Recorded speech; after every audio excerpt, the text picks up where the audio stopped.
Today on the Morning Edition, a lot of talk this morning as Governor Dunleavy unveils his budget for the state of Alaska for 2027, most notably proposing the max allowance for the PFD for all Alaskans. We'll take a look at how the governor is planning on leading the state forward. Plus, Bartlett High students got their hands on and feet wet with some real ocean researchers. We'll dive into the deep end and find out what the students were getting to see and learn alongside them. And later, one little kitten with quite the catitude stirred up a nest of trouble for one cat cafe by flooding the place. Unfortunately, the cafe had to close for a bit after this catastrophe. Still feline fine, the cafe will reopen just down for a cat nap.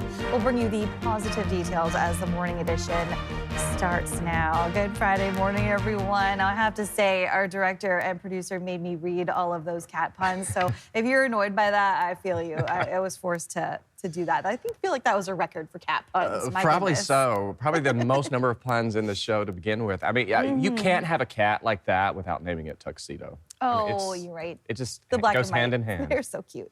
Well, we are waking up this morning. Those cold conditions continue across the state. However, we are holding on to some warmer weather as you head into the interior and areas of western and northern Alaska. 11 degrees currently here in Anchorage. Winds for the most part remaining on the calmer side. We will be watching some winds increasing across south central as we welcome in our Saturday. Now, today we will see some gap winds to be affecting parts of south central. Not as cold this morning as we woke up to yesterday.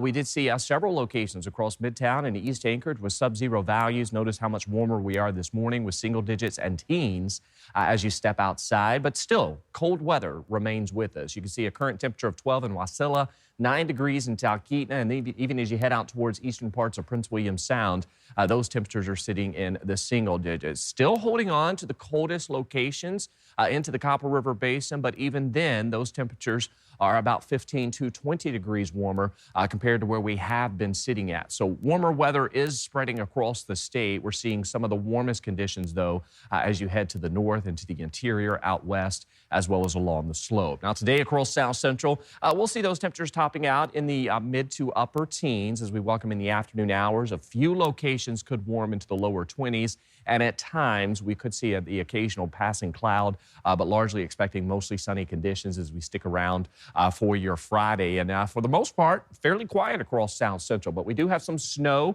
that's arriving through the interior. That's going to lead to a couple of inches of accumulation, and we're also seeing those temperatures through the interior set to climb above 0 degrees today. We officially topped out at about 15 below yesterday in Fairbanks, and that temperature or high temperature occurred shortly before midnight, with that warming trend still underway for the interior. I'll have more on that, those windy conditions across the state coming up. In Capitol coverage, Governor Mike Dunleavy announced a $12.1 billion budget plan for 2027. The proposal calls for full statutory funding for K-12 education, more support for public safety, and a full PFD payment for Alaskans. That payment would total $3,650 per person, which would be the largest PFD in state history. The governor says he will formally introduce his fiscal plan when lawmakers return in January. In a video he released, he said a key piece of the unfinished plan will be diversifying Alaska revenue as oil prices remain low and continue to affect state funds. The future is bright for Alaska, but with oil prices in the low $60 a barrel range, this year's budget is very tight. As a result, it'll be difficult to fund the many things Alaskans wish to have in the budget. Oil prices are down, costs are up, and many families are feeling the pinch. You can find a breakdown of the full budget proposal on our website. Anchorage schools typically have 15 school resource officers on staff to help address safety concerns, but ASD is currently operating with only 10. Charlie Fellows dives into what that means for the safety of your kids. At last Friday's ASD school board meeting, member Dave Donley confirmed that the district only has 10 of its 15 school resource officer slots filled. That's a number he calls, quote, significantly below the traditional number. Further, he said that lack of staffing has led to safety concerns. We do have days of the month where no SROs are present in our high schools, which creates a significant security threat. The Anchorage Police Department doesn't quite agree with that assessment. It says that while they are running below full capacity, that doesn't necessarily mean schools aren't always protected. I don't believe there's a public safety need that has not been met by the Anchorage Police Department for the Anchorage School District. ASD has dozens and dozens of buildings, so we don't have enough SROs to go to every single building. So those SROs will get called from a high school to go help at the middle school if there's an issue. And that's part of their job. That's what they do. School resource officers, or SROs for short, are sworn APD officers who staff a given school building during the day. They respond to safety threats as well as educate students.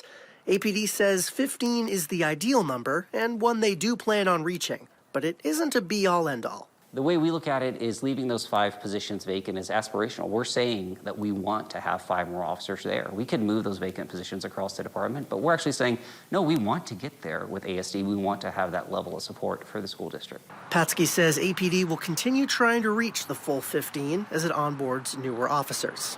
Charlie Fellows, Alaska's news source. Traditional foods have been hard to come by for those affected by Halong. So the Safari Club International Alaska chapter is hosting a potluck for affected Western Alaskans. In mid-November, the organization took 5 Kipnuk villagers on a deer hunt on Montague Island and the surrounding area. The hunt was planned to help replace meat that was lost during the former typhoon.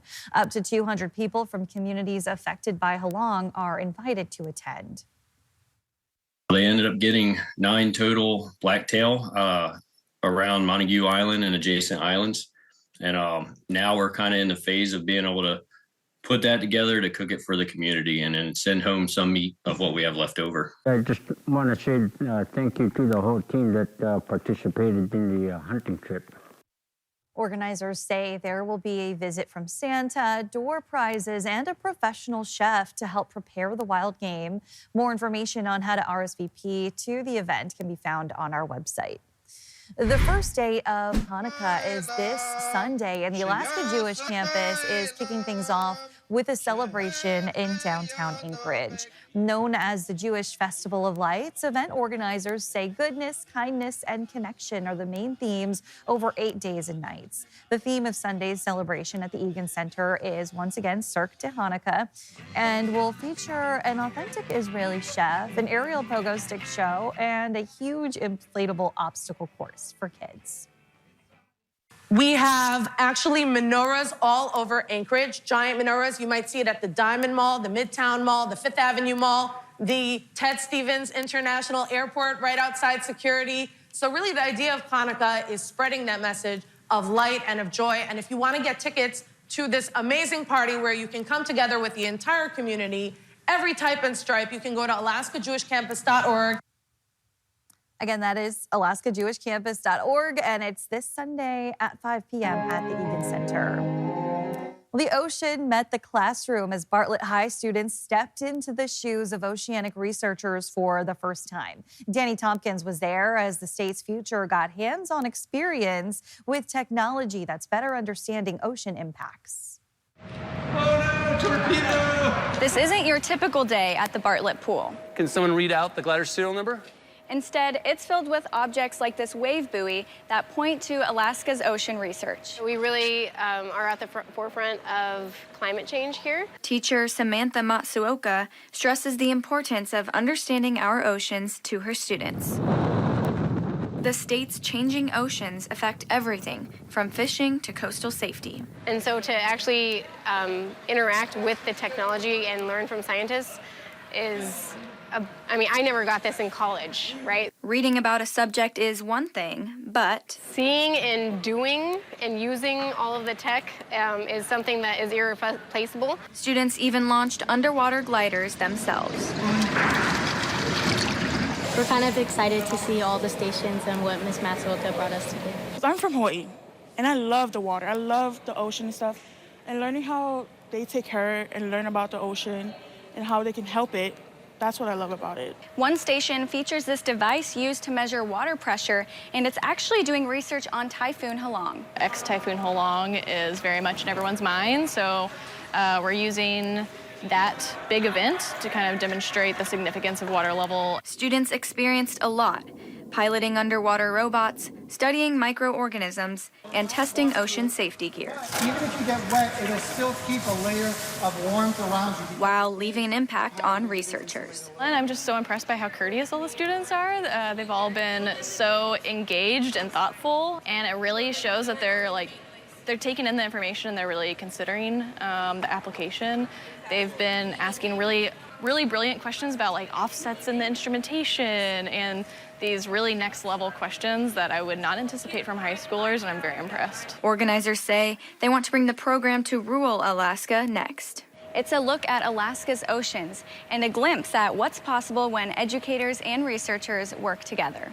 Danny Tompkins, Alaska's news source.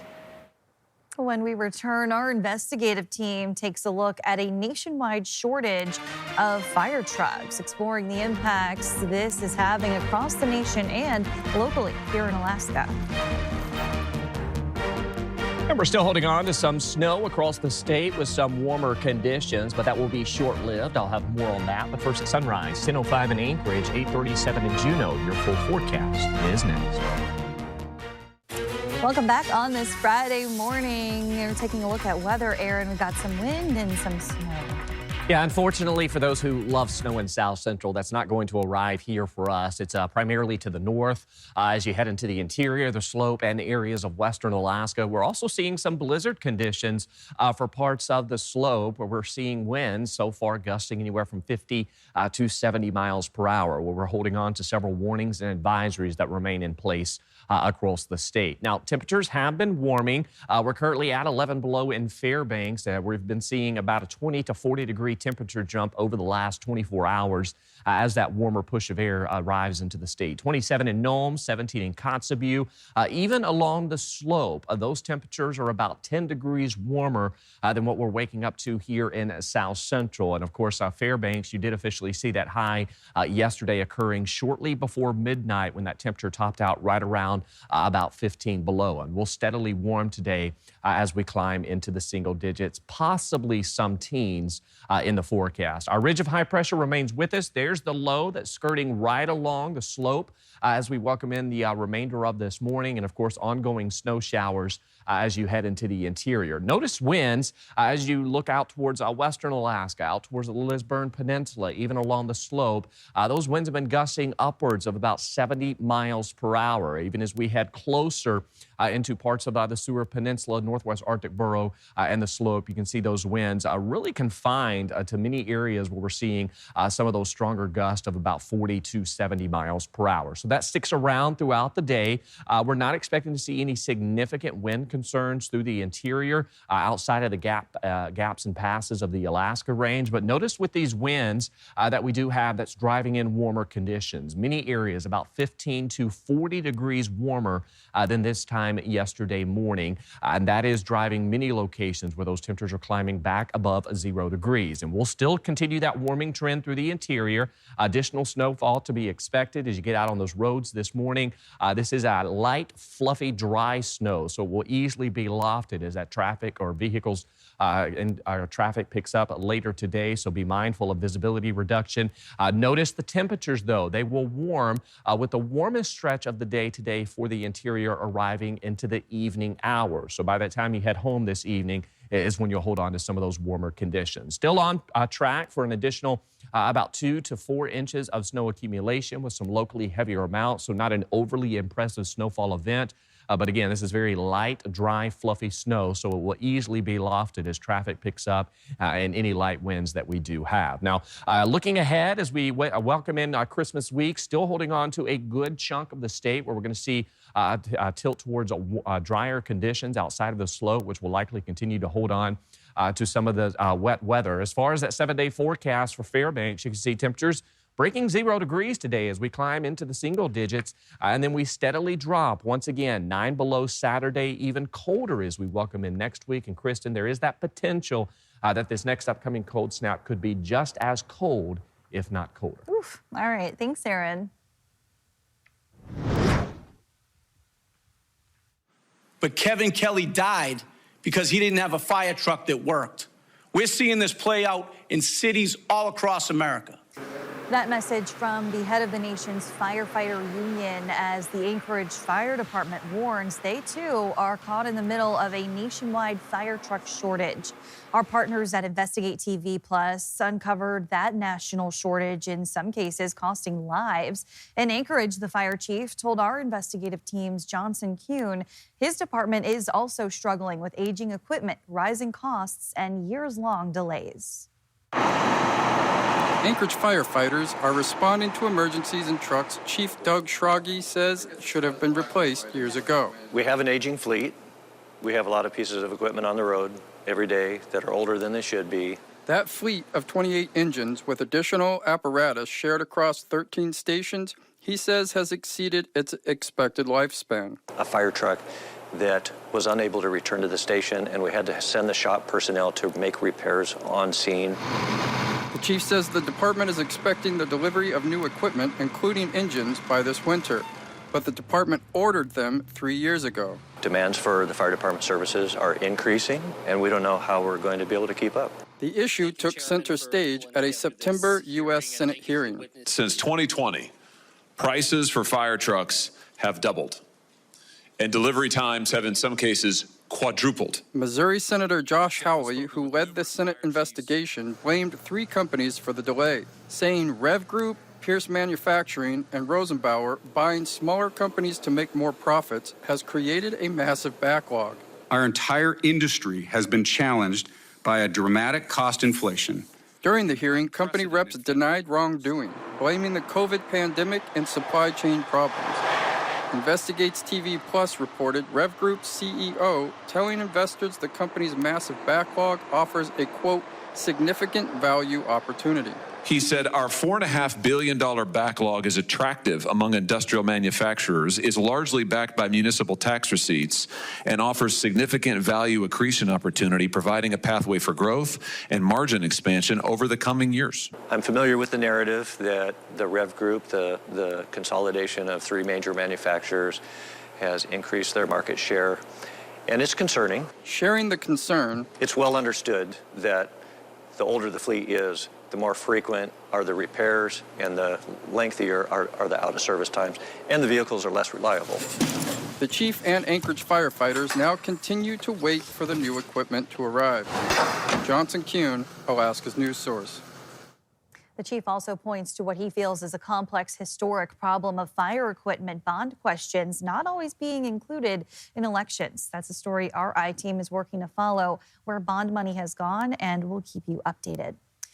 Thanks for listening to our podcast. Click subscribe so you can get the latest podcasts from Alaska's news source automatically, and stay up to date with breaking news and in-depth reporting available for free 24/7 with the Alaska's news source app.